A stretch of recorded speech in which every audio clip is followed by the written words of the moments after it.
Hello and welcome. I'm Jono Hayes and you're watching W News, broadcasting live from the Arabiya studios. These are our top stories. India's Modi calls Putin his dear friend as the two leaders reaffirmed their close ties with a show of camaraderie at the SCO summit. Meanwhile, a deadly 6.0 earthquake has rocked eastern Afghanistan, leaving hundreds dead and thousands have been injured. And Israel says Hamas spokesman Abu Abueda has been killed in Gaza airstrikes as tensions and civilian casualties continue to rise.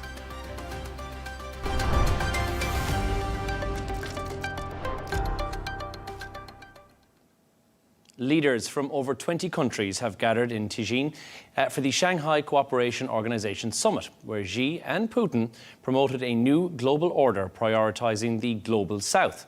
Xi called for greater representation for developing nations, while Putin hailed the bloc's push for genuine utilitarianism. The summit also highlighted plans for the new SCO Development Bank and billions in Chinese aid and loans to member states. For more on this, we're joined from Hong Kong by our correspondent Patrick Falk. Patrick, thank you for joining us. First of all, can you tell us more about what Chinese leader Xi Jinping said today, and what is he actually hoping to achieve? Well, look, in President Xi's opening address in Tianjin, he talked about how the Shanghai Cooperation Organization practices genuine multilateralism and noted also that it had deepened cooperation with the United Nations. That was very much seen as a thinly veiled swipe at the US. Beijing has repeatedly accused Washington of hegemonism. Separately, Vladimir Putin, in his address at the summit, also talked about the need for a new security system to replace what he described as the outdated Eurocentral and Euro-Atlantic model. There's no hiding what the SCO is all about. This is really all about China and Russia trying to shake up the Western-led global order and present this as a platform, as an alternative for its partners. And the US has presented the perfect opportunity for the two countries to capitalize on that, given its increasingly unilateral approach to foreign and trade policy. Patrick, we also know the Indian Prime Minister Narendra Modi has held bilateral talks with Russia's Vladimir Putin. But how has this been viewed?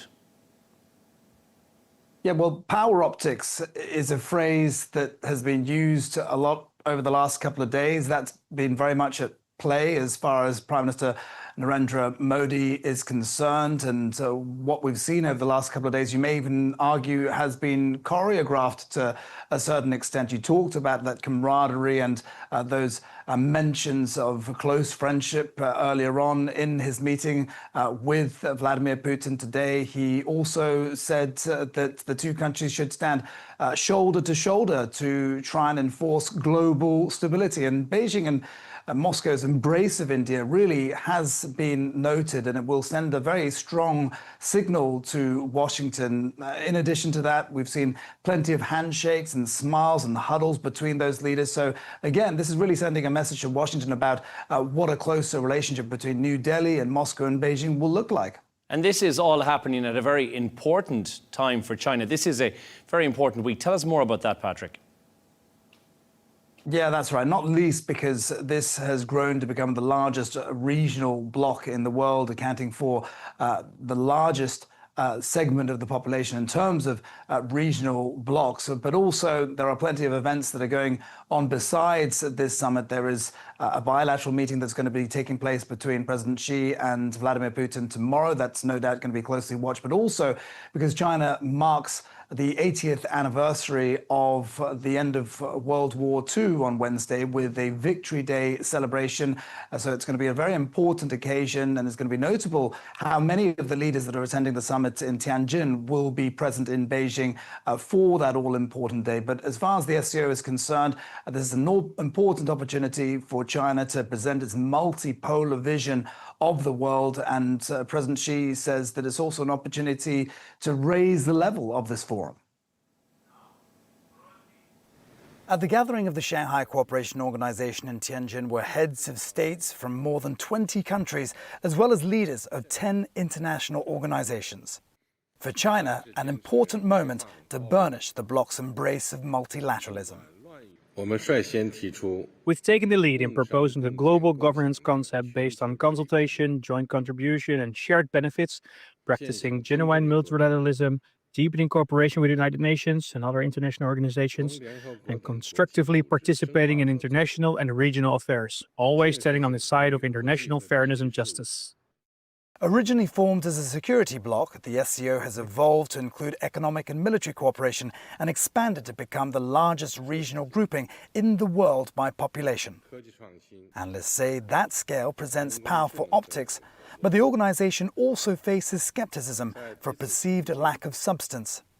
In Tianjin, China's leader pledged $280 million in grants to member states and called for the establishment of the SCO's own bank to deepen engagement.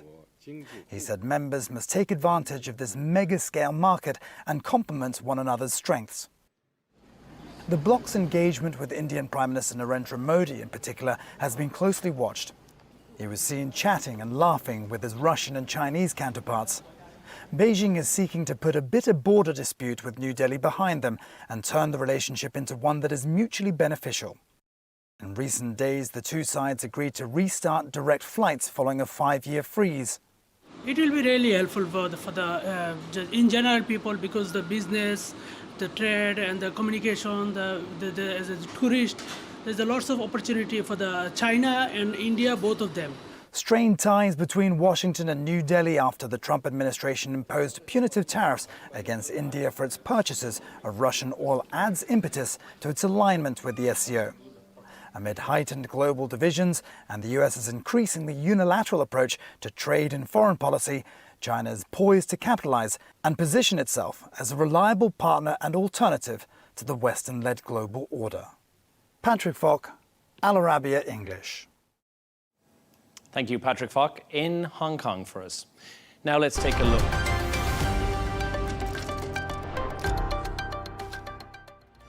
Let's take a look at some of the other stories making the headlines today. A 34-year-old British woman has been stabbed to death in a popular park in the Cambodian capital of Phnom Penh. Police say the suspect is a woman in her 30s from the Democratic Republic of the Congo, and they believe the attack is tied to a love triangle. A Pakistan government helicopter has crashed in the country's north, killing all 5 people on board. Officials say it went down during a test landing on a newly proposed helipad in the mountains. The incident comes weeks after a government helicopter carrying out a flood rescue mission crashed, killing everyone on board. And former Trump attorney Rudy Giuliani is in hospital after a car accident in New Hampshire. Officials say his rental car was hit from behind on the highway, leaving him with injuries to his spine and his limbs. The 88-year-old is expected to recover and could be out of hospital in just a few days. A man has been arrested after driving a car through the gates of the Russian consulate in Sydney, Australia. Police say the 39-year-old driver was arrested on the spot and brought in for questioning. One officer hurt his hand during the incident, but nobody else was injured.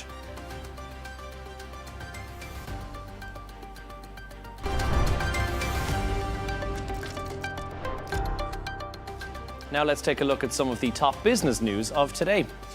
Shares of the Chinese electric vehicle maker BYD have dropped 8% on Monday. The company says rising price from competition from both domestic EV brands and also US rivals, much like Tesla, are weighing on the industry. Last week, BYD reported a 30% drop in the net profit in the second quarter. Meanwhile, Alibaba shares have soared nearly 19% after reporting a boost in AI revenue and strong e-commerce sales. The company's operating income fell 3% from last year as it offered subsidies and meal coupons to stay competitive with companies like JD.com. Turning to sport now, and the Polish tennis player Kamil Majchrzak has tracked down a young fan after a viral video showed the boy's autographed cap being snatched at the US Open. The 29-year-old took to Instagram asking for help to find the fan, and in the clip, which has been circulating on social media, Majchrzak appeared to hand the cap to this one boy, but a man grabbed it and handed it to a woman instead. To sport, Liverpool and Newcastle football clubs have agreed a 6-year British record transfer for striker Alexander Isak. Reports say that Liverpool will pay around $170 million. Newcastle are now looking for a striker to replace Callum Wilson, who left on a free transfer last season.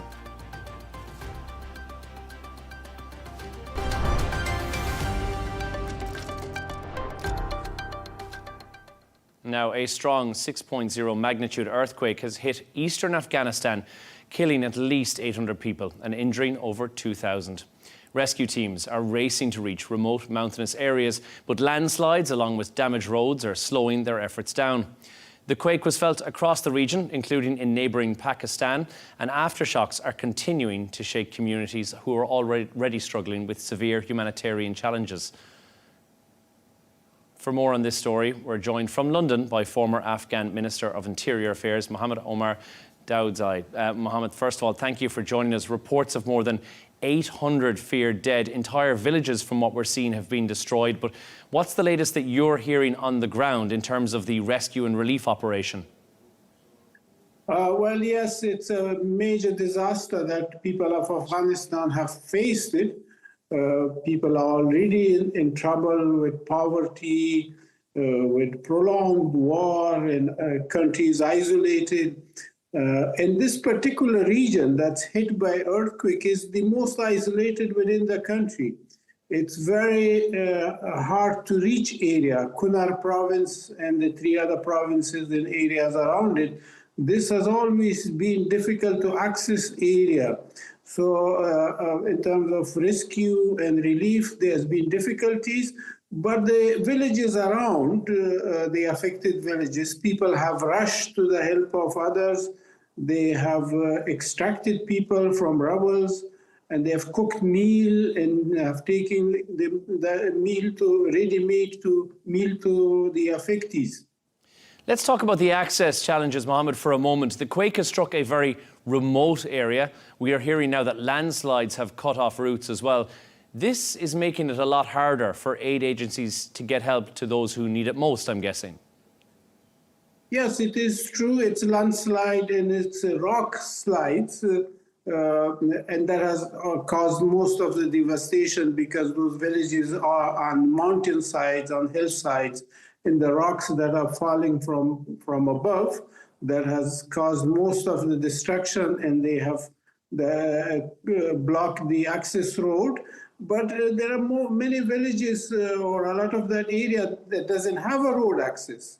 It's people go to those villages on the back of animals or walk. So under normal circumstances, that area is very difficult to access. And now after the earthquake, it has become very difficult. And as you know, the country is not in a situation to provide helicopters and doesn't have good relationship with neighboring countries so that they could rush to their help.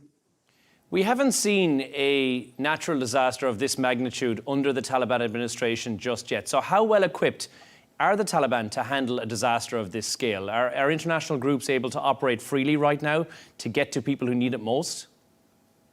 They are certainly not equipped. They have the issue of management. They have the question of capacity and finances and the wrong policies for this, because they have made it difficult for NGOs, even for the United Nations, to operate their relief projects. So it's under difficult circumstances.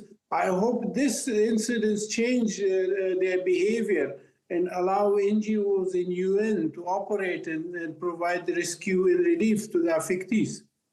We mentioned about the difficulties in getting to these areas. We're hearing stories of families trapped under rubble, Mohammed, and villages that have been all but wiped out.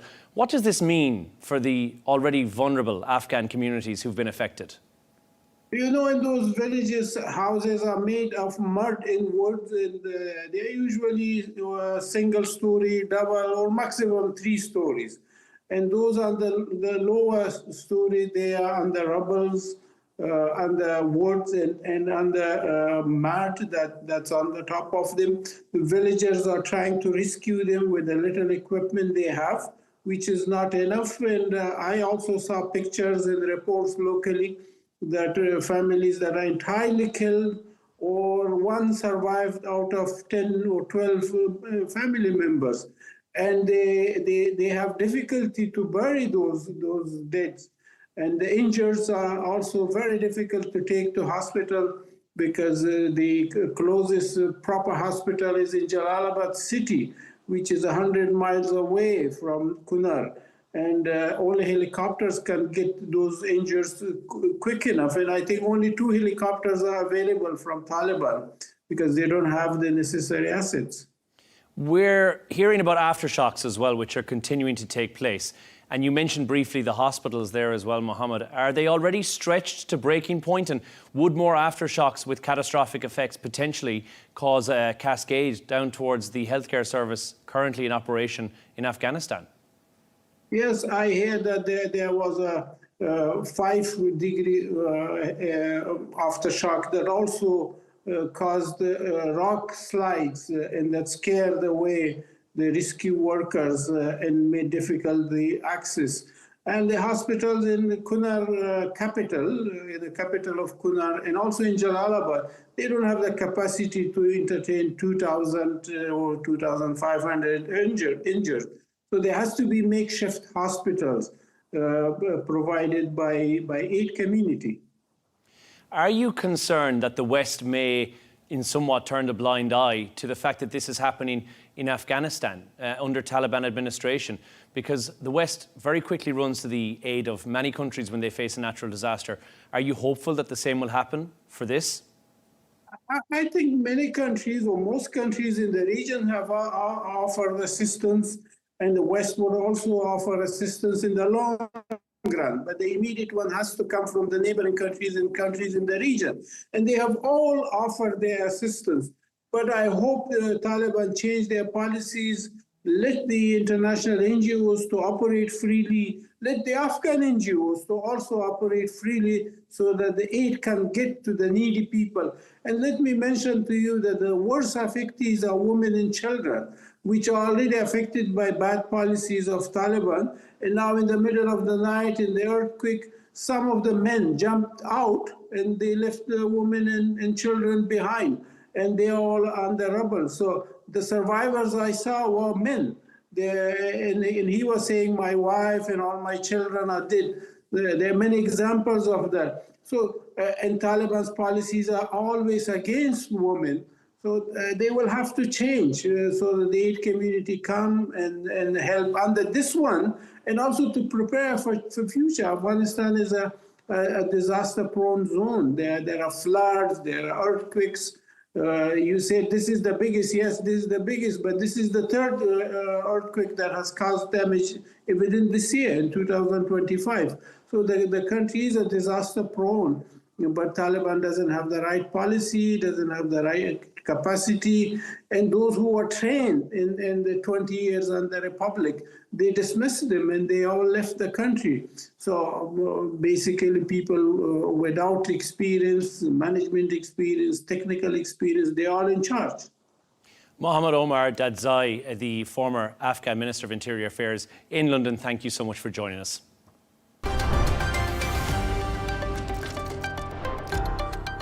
Now we turn our attention back to the Shanghai Cooperation Organization summit today. India's Prime Minister Narendra Modi says his country and Russia stand side by side, even in difficult times. He made the remarks while meeting President Vladimir Putin at the event. The two leaders were all smiles, with Putin even giving Modi a ride in his armoured limousine before Modi called their partnership key to global peace and stability. Now, for more on this story, I'm joined by Commodore Chitrapu Uday Bhaskar, who's the Director of Society for Policy Studies in New Delhi. Thank you so much for joining us. First and foremost, we saw Modi riding with Putin in his armoured limousine and calling Russia India's shoulder-to-shoulder partner. How significant is this symbolism at a time of very deep global tension? I would describe the symbolism of Prime Minister Modi being in the same car as President Putin as very significant. And very significant because of the current global geopolitical context, and particularly the manner in which the United States and President Donald Trump have sought to intimidate India with the trade tariffs. So this symbolism, in my view, works at two levels.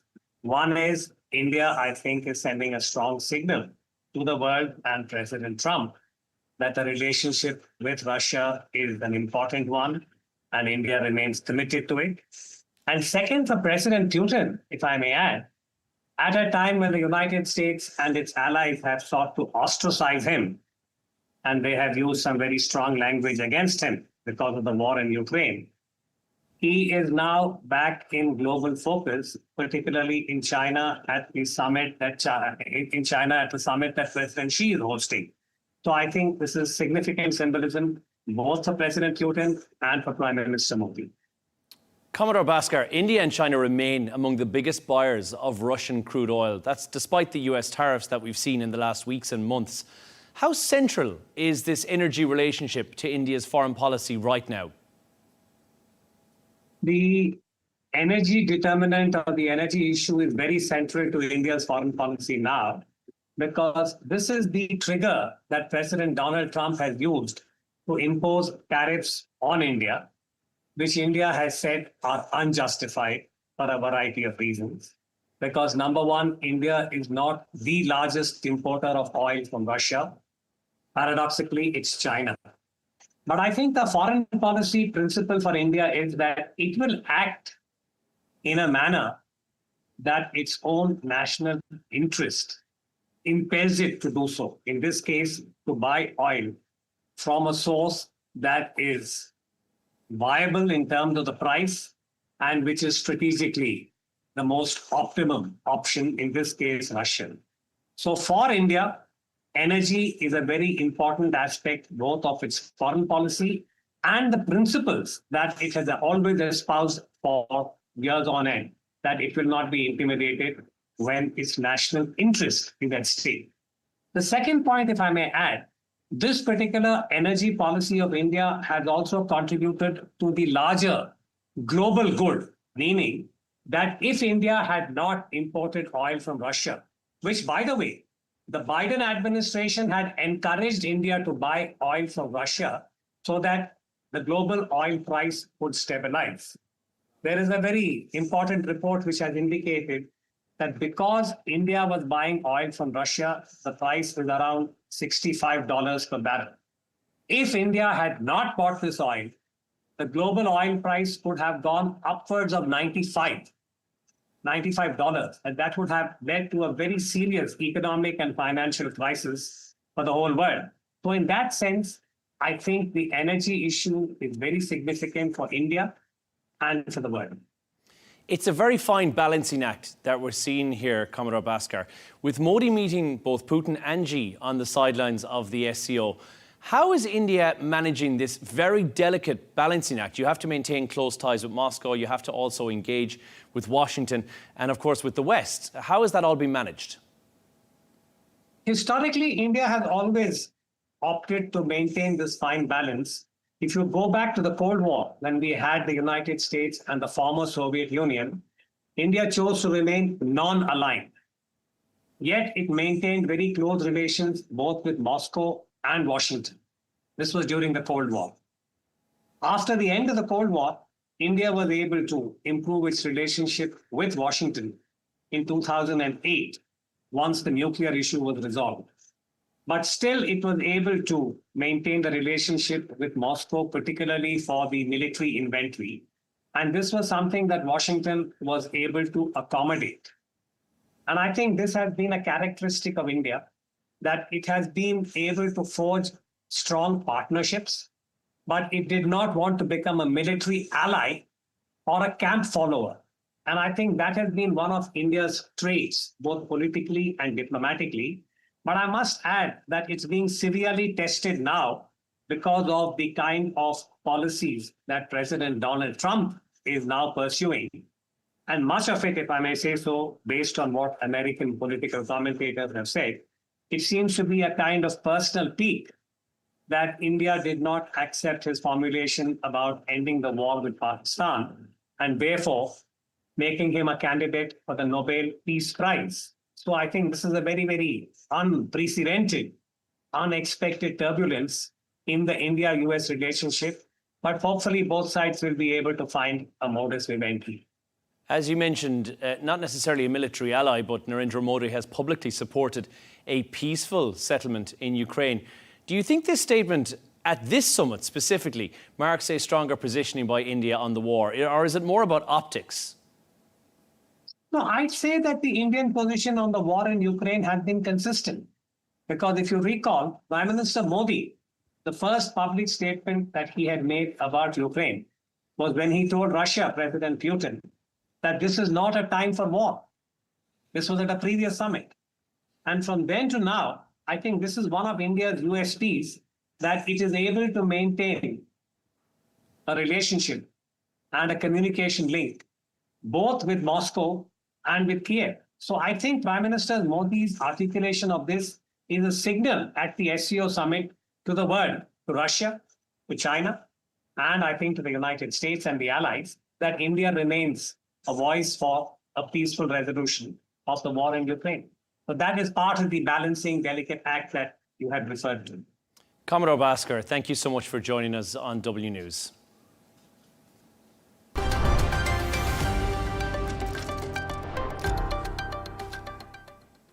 Hamas military spokesman Abu Eda has reportedly been killed in an Israeli airstrike in Gaza City. Now that's according to Israel, but Hamas still hasn't confirmed the death.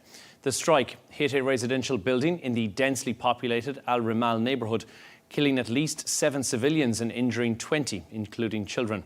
Israel's defence minister praised the operation, warning that more Hamas leaders could be targeted as the military prepares for a major offensive in Gaza. For more on this, I'm joined from Herzliya in Israel by our Middle East correspondent and author, Yotam Confino. Yotam, thank you for joining us first and foremost. Israel says it has killed Abu Eda, the public face of Hamas. What do we know more about this strike right now and the impact that it could have on Hamas's leadership, but also the communications going forward? Look, Abu Ubaidah was the face of Hamas in many ways. That's what Israel said. He was a crucial figure within Hamas. He was essentially their spokesperson. He was the link between Hamas leadership and the world. So all of the messages, the public messages, usually came from him. And of course, Israel saw him as a very valuable target. He was on their list from the beginning of the war. So it's not really a surprise that they went after him. And this strike seemed to be very targeted. In his apartment, it looks like, what was left of the apartment, it really looked like this was a very severe strike. And as you mentioned, at least 7 people were killed in the Ramal neighborhood. But this is what we have so far from the Israelis, and we're waiting, obviously, for Hamas for a proper confirmation of his death. We both have now at this stage spoken about the civilian casualties here as well. What are we hearing from Israel in terms of justification for this attack?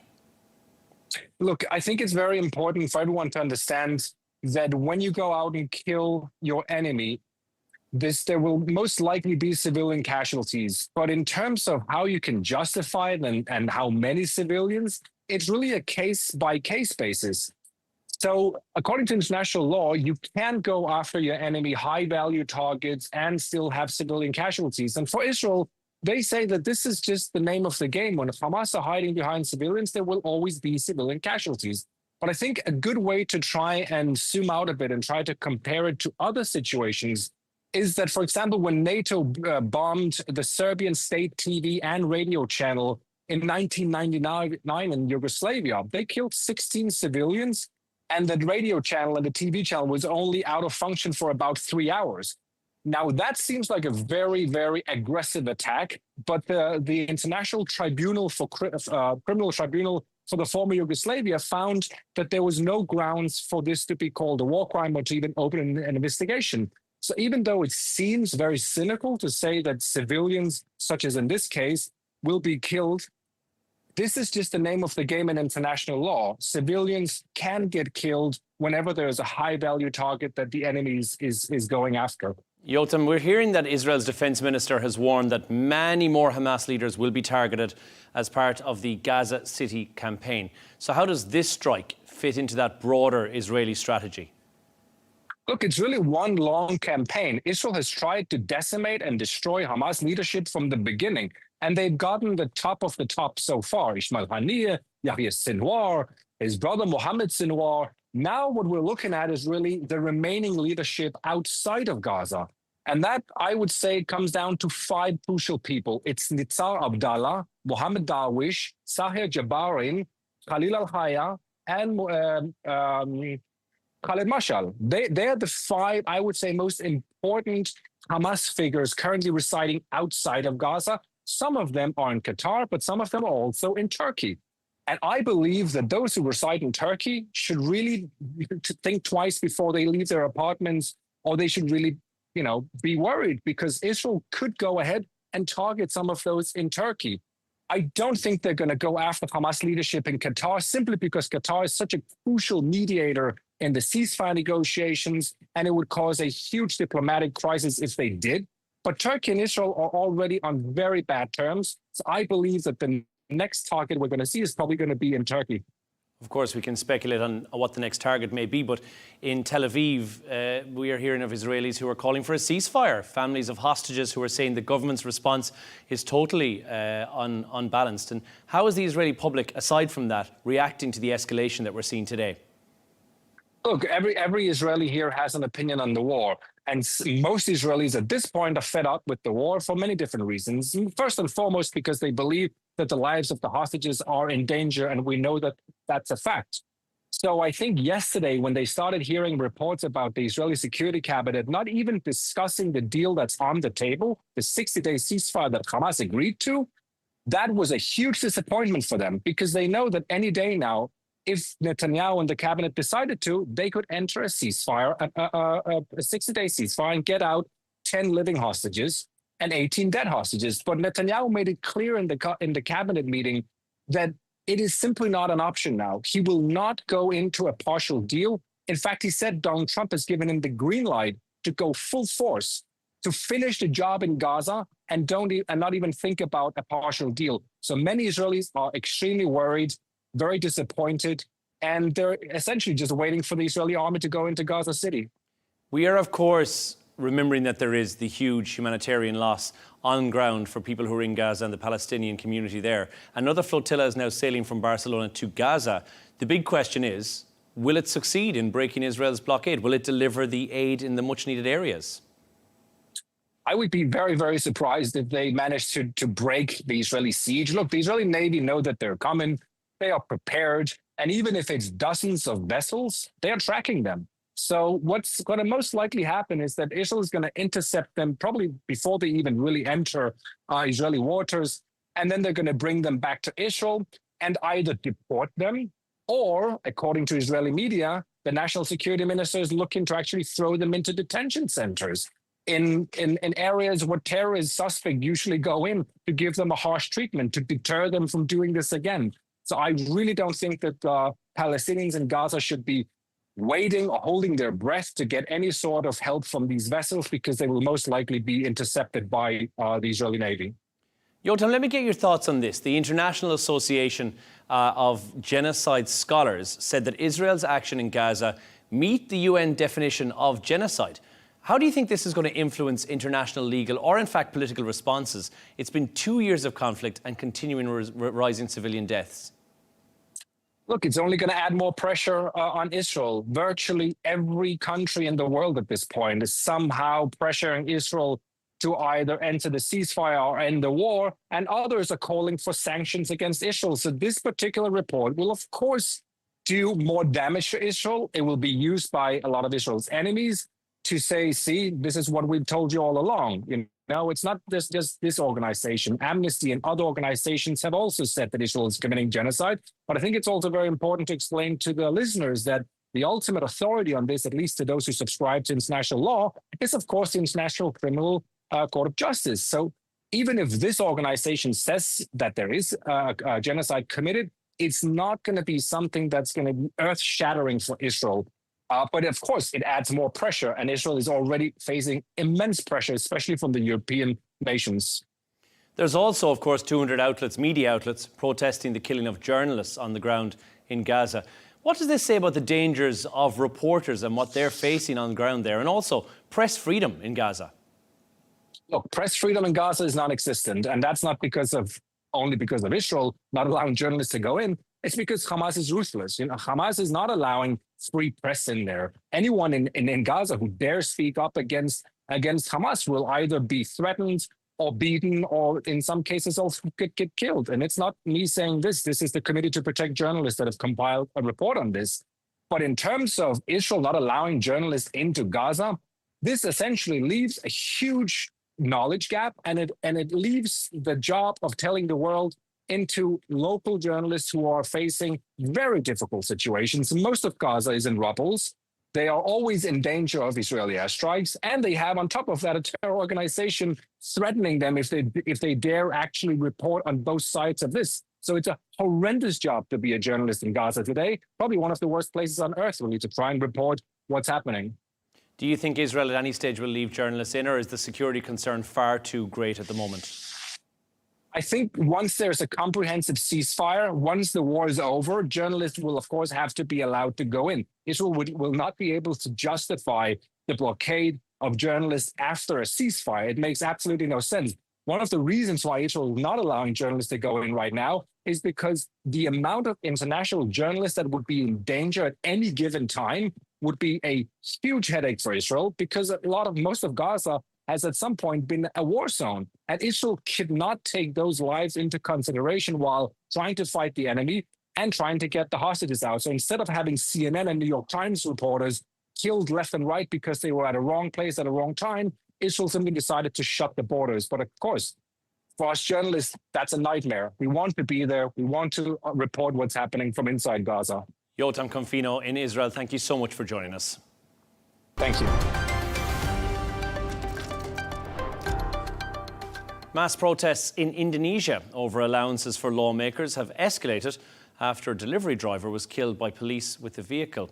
Crowd rallying against higher taxes and inequality, and the president, Prabowo Subianto, has cancelled a planned trip to China and promised to scale back perks for MPs in an effort to calm the unrest. Our reporter, Darshan Dalal, has more. Flames and tear gas in Jakarta and beyond. Students, workers and families on the streets, angry over what they call tone-deaf privileges for politicians. The flashpoint was a new monthly housing allowance for MPs, around 50 million Indonesian rupiah, close to 10 times Jakarta's minimum wage, or roughly $3,000 a month. Opponents say it's unacceptable while many Indonesians face rising costs and job insecurity. Tensions escalated after a 21-year-old delivery driver, named in media reports as Afan Kurniawan, was killed by a police vehicle near Parliament. His death quickly became a rallying cry. Their allowance, correct me if I'm wrong, is 3 million rupees, $184 if calculated per day. Meanwhile, there are a lot of Indonesians living in poverty. Protesters say they are being asked to pay more while getting less, and that the burden has fallen on ordinary workers while political perks remain untouched. Facing growing unrest, President Prabowo Subianto cancelled a scheduled trip to China, where he was due to attend the SCO summit. He also announced a U-turn. The controversial allowance was reversed, and the taxpayer-funded overseas trips for lawmakers have been paused. Officials say several people have died in the unrest. Reports from government and international outlets put the death toll in recent days at between 5 and 8, while authorities have tightened security in several cities. The government has promised investigations into the fatal incidents. For many Indonesians, this is about fairness and who bears the burden during difficult times. The president's U-turn and the decision to scale back perks for MPs may have taken some heat out of the streets. But the bigger test is whether the reforms reach beyond the perks for politicians to the everyday pressures fueling this unrest. Darshan Dalal, Arabiya English.